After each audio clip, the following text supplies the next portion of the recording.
नमस्कार, मैं हूं मृत्युंजय सांडिल और आप देख रहे हैं द मिथिलांचल। हमारी पंचायत चुनावी यात्रा पहुंच गई है झिरवा पछियारी पंचायत और यहां पर हमारे साथ में है झिरवा पछियारी के मुखिया प्रत्याशी मोहम्मद बदरुल जमा। तो आइए इनसे बातचीत करते हैं क्या है ये इस पंचायत की समस्या और पिछले 5 वर्षों में क्या क्या विकास हुई है इस पंचायत की। स्वागत है बदरुल जमा साहब आपका। स्वागत है। हमारे पंचायत पछियारी झिरवा 2001 से लेकर 2021 तक जो चुनावी समय बहुत करीब है, इस पीरियड में जितने भी मुखिया जी आए अपने चुनावी वादे में बहुत कुछ जनता को कहा और जनता भरोसा करता गया और वोट देता गया। लेकिन सबसे बड़ी समस्या हमारे यहाँ ये है कि जैसे वृद्धा पेंशन जिसका उम्र 60 साल हो चुका है, कन्या विवाह जिस लड़की की शादी होती हो और सरकार उस पर अनुदान दे रही है, ये सारा समस्या इतना जटिल समस्या है कि जो भी मुखिया जी जीतते हैं बेचारे, वो अपने पद पर आकर सिर्फ अपने विकास में इस तरीके से दीवाने हो जाते हैं कि फिर और लोगों की समस्या को देखने का उनको फुर्सत ही नहीं रहता। वर्तमान में जो मुखिया हैं उनका कार्य कैसा हुआ है पिछले 5 वर्षों में, ये बताइए। जी हाँ, वर्तमान में हमारे जो भी मुखिया जी महोदय हैं, वो विकास का जो भी सरकार की तरफ से योजना आया उसके अंदर जो काम किए हैं वो हमारे पंचायत में मौजूद है। अभी 5 साल भी नहीं हुआ है, लेकिन रोड का गिट्टी उड़ना शुरू हो गया है। अभी जब मैं आपके घर पर आ रहा था तो एक ढलाई रोड थी, उस रोड का गिट्टी तो छोड़िए, रोड भी टूट गया है। और इंदिरा आवास योजना जैसे है, प्रधानमंत्री निवास योजना और जल नल योजना है, स्वच्छता अभियान शौचालय वाली योजना है, इन सब में पंचायत में किस तरह का काम हुआ है? हमारे यहाँ शौचालय वाले में जिस तरीके से सरकार का योजना था उस तरीके से कुछ भी नहीं हुआ है। यहाँ सिर्फ ठेकेदार के तहत बस सबसे सड़िया से सड़िया ईंटा और सबसे कम सीमेंट देकर दीवार को खड़ा करके उसका फोटो ले लिया गया है। और वो सारा पैसा जो 12,000 सरकार की तरफ से आई थी, हमको उम्मीद है कि उसमें 5,000 भी 4,000 भी खर्च नहीं हुआ होगा। ये कमाया गया है। हमारे यहाँ ऐसा कोई योजना जो कि कम से कम 40% भी काम हो कि नहीं 2 साल 4 साल वो चल सके। वार्ड नंबर 9 में मुसहरी जो पड़ती है, वार्ड नंबर 9 में जी, वहाँ पर एक सड़क है आपकी पंचायत में, जो सड़क बनी नहीं है लेकिन उसका पैसा उठ गया है। तो इस तरह की और अगर सड़क है या इस तरह की योजना जो जिसमें काम नहीं हुआ है और पैसा उठ गया है, इस बारे में बताएं। देखिए, हम इस पंचायत में अल्पसंख्यक के रूप में हैं और हमको हमारे पंचायत के जितने जनप्रतिनिधि हैं और जितने राजनीति करने वाले हैं एक दूसरी निगाह से देखते हैं। हम सब कुछ जानते हैं कि कितना फंड आया और कौन सड़क पास हुआ और कौन सड़क नहीं बना, लेकिन इस विषय पर सर हम बात करेंगे तो हम पर बहुत बड़ा सवाल खड़ा हो जाएगा। क्यों सवाल खड़ा होगा? इसलिए आखिर आप नहीं बताइएगा कि पंचायत में अगर भ्रष्टाचार चल रही है, आप प्रत्याशी हैं, तो आप अगर नहीं बताइएगा तो कौन बताएगा, कौन बात करेगा इस विषय में? मैं इस विषय में अपने प्रखंड विकास पदाधिकारी के पास भी गया और डिस्ट्रिक्ट के जो पंचायत पदाधिकारी जिसके अंदर पावर है, मैं उसके पास भी गया सही जानकारी लेने के लिए। और कई बार लिखित रूप में भी हम दिए कि हमको अपने पंचायत का पूरा डाटा सूची मिलना चाहिए, लेकिन किसी कारणवश ये लोग देने से असमर्थ बता दिए और हमको नहीं दे सके।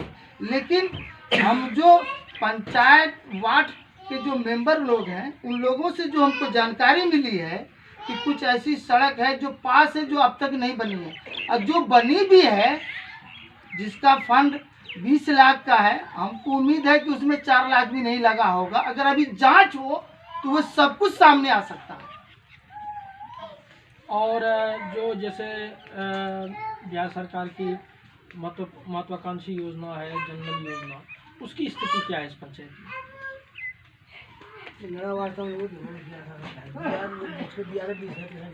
हमारे यहाँ सीधी सी बात है कि हमारे यहाँ जो भी विकास का कार्यक्रम हुआ है, सब विकास में बड़ा जबरदस्त घोटाला है। कुछ आदमी तो ऐसे भी हैं हमारे पंचायत में जिनका इंदिरा आवास योजना के तहत उनका नाम आया, कंप्यूटर भी शो किया, इसके नाम, ये नाम इसका पास हो गया, सेलेक्ट हो गया, जियो टैग हो गया, इसके खाता में पैसा आने वाला है। और जो सूची बनता है, पैसा देने वाला जो सूची बनता है, उस सूची में नाम भी आया, लेकिन पैसा आज तक नहीं आया। उसका पैसा कहाँ चला गया? और ऐसा कम से कम मेरे पंचायत में 50 से ज़्यादा होगा, और ये हर मुखिया के पीरियड में हुआ। ये नहीं कि ये मुखिया, हर मुखिया के पीरियड में ऐसा हुआ। अभी क्या रेट चल रहा है इंदिरा आवास का? अभी जो हमको सुनने में मिल रहा है कि इंदिरा आवास ये लोग को प्राप्त हुआ, इन लोगों से पूछिए कि इन लोगों से क्या लिया गया। आपको इंदिरा आवास मिला है? नहीं, अब इंदिरा आवास आया हुआ था, सभी ने पैसा दिए, अगले बोला कि हाँ कागज आ गया हो गया, उसके पास में वो लोग से आगे से कितना पैसा दिए? पैसा दिए तो दिए 10,000 5,000। किसको दिए? अब यार सब मुखिया से मुखिया को बताओ, अंदाजा लगाइए। 5,000 से 10,000 रुपया एडवांस में दे चुके हैं और इन्हें इंदिरा आवास अभी तक नहीं मिला है। ये हाल है झिरवा पसियारी पंचायत का। और मुखिया जी, अभी हम लोग उनका भी व्यू लेंगे इस विषय पर, क्या इस आरोप पर उनका क्या कहना है। और अभी बदरुल जमा से हमारी बातचीत जारी रहेगी। कुछ नए घोटाले के बारे में आप बोलना चाह रहे थे, वो क्या है जरा बताओ। हमारे यहाँ घोटाले पर तो मैं कुछ नहीं बोलूँगा, लेकिन जो चीज़ हमारे सामने बीता है, जो चीज़ को हम पूरा पंचायत देख रहा है, हम इस बारे में हम कहना चाहते हैं कि जैसे कोई भी मुखिया जी हमारे पंचायत में मुखिया बनते हैं, उनकी जीत होती है, और फिर शपथ ग्रहण समारोह में ये शपथ लिया जाता है कि अब जो हमारा 5 साल का कार्यक्रम होगा, कोई भेदभाव नहीं होगा, हम पूरे पंचायत के लिए मुखिया हैं और पूरे पंचायत हमारा है। मुखिया जी को इस संदर्भ में हम बहुत टूटी पाते हैं। इस संदर्भ में जितने भी मुखिया जी बने सब फेल्योर रहे। जीतने के बाद सिर्फ उनको अपना सहयोगी नजर आता है, जो इलेक्शन में साथ दिया, जो इलेक्शन में मदद किया, वह उसी के मुखिया बन जाते हैं। बाकी पूरा पंचायत उसके तरफ नज़र उठा के आशा बांध के खड़ा रहता है कि मुखिया जी हैं, हमको भी 12 देंगे, मुखिया जी हैं, हमारा भी इंदिरा आवास पास कराएंगे, मुखिया जी हैं, हमारा कुछ न कुछ विकास का काम करेंगे। लेकिन ये सब कुछ नहीं होता है। वो मुखिया जी बेचारे सिर्फ देखते हैं कि उस बस्ती के अंदर में कौन अपना आदमी है, उसका नाम इंदिरा आवास में, कौन आदमी है उसके लिए 12, कौन आदमी है उसके लिए विकास। ये सारा काम हमारे यहाँ 2001 से लेकर आज के दिन तक हो रहा है। आपके नज़रिए से अब तक पंचायत का अधिक विकास हुआ है या प्रतिनिधि का अधिक विकास हुआ है? हाँ, हमारे निगाह में 2001 में जो इलेक्शन हुआ है, उसके बाद जो हमारे बिहार सरकार, केंद्र सरकार का जो फंड सरकार के तरफ से पंचायत को मिला है, इस अनुसार से तो हमारे पंचायत का विकास हुआ है। लेकिन पंचायत का विकास सिर्फ देखने को मिल रहा है, लेकिन असल विकास हमारे यहाँ के मुखिया प्रतिनिधि का हुआ है, जो जीते हैं, उसका बड़ा शानदार विकास हुआ है। मतलब अभी तक जिस हिसाब से पंचायत का विकास होना चाहिए, उस पर लगभग कितना काम हुआ है? 10%, 20%, 50%, 100%? जी, ये बात भी आपका बड़ा शानदार है। हम आपका शुक्रिया अदा करते हैं कि बड़ा अच्छा प्रश्न पूछ रहे हैं।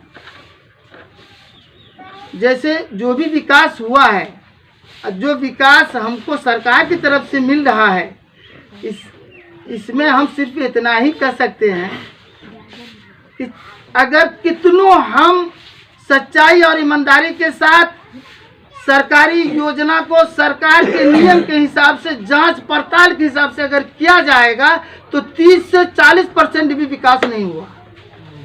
मतलब भ्रष्टाचार कहीं ना कहीं पंचायत में है। जी हाँ।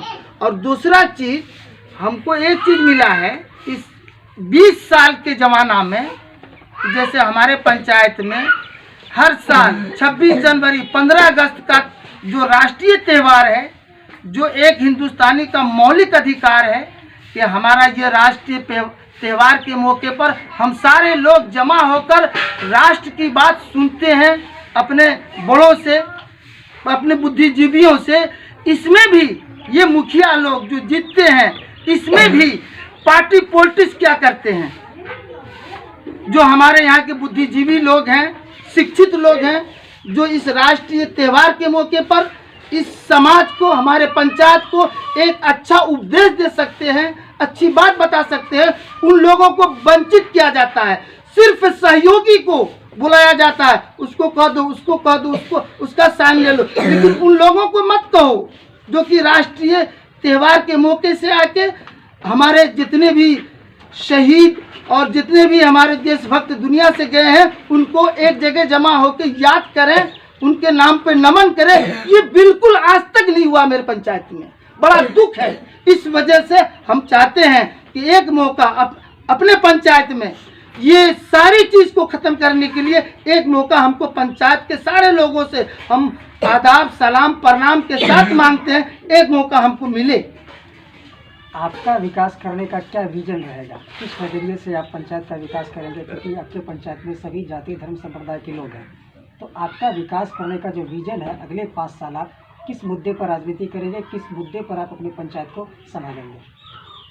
सबसे पहला जो सरकार का योजना और जो सरकार का फंड पंचायत को आता है, चाहे उसमें शिक्षक की बहाली हो और चाहे उसमें वृद्धा पेंशन का हो, चाहे जो भी फंड हो, हम उसको अपने नजरिए से देखकर, चाहे वो मेरा विरोधी ही क्यों नहीं होगा, अगर उस योग होगा तो मैं उसके घर में खुद जाके पहुंचाऊंगा और रिश्वतखोरी नहीं होने दूंगा। पूरी तरीके से ईमानदारी से काम करेंगे। मैं ये चाहता हूँ कि मैं भी एक हिंदुस्तान का हिंदुस्तानी हूँ, एक नागरिक हूँ, हमको भी यहाँ मौलिक अधिकार प्राप्त है इस देश में, और ये देश जो मेरा है ये विश्व का गुरु कहा गया है। इसी देश में बड़े बड़े महान दुनिया में आए, हम तो उतने बड़े महान नहीं बन सकते हैं, लेकिन अपने समाज में एक सच्चाई, एक सच्चा हिंदुस्तानी तो बन सकते हैं। और इसके तहत मैं अपने समाज को, पंचायत को जातिवाद से उठकर एक अच्छा हिंदुस्तानी होने का जरूर ये सबूत पेश करते हैं, अगर हमको इस बार मौका दिया तो। युग बदल गया है और ज़माना भी थोड़ा बहुत हाईटेक हो चुका है। पहले के ज़माने में और अभी के ज़माने में काफ़ी अंतर है, अब काफ़ी चीज़ें डिजिटल हो चुकी है।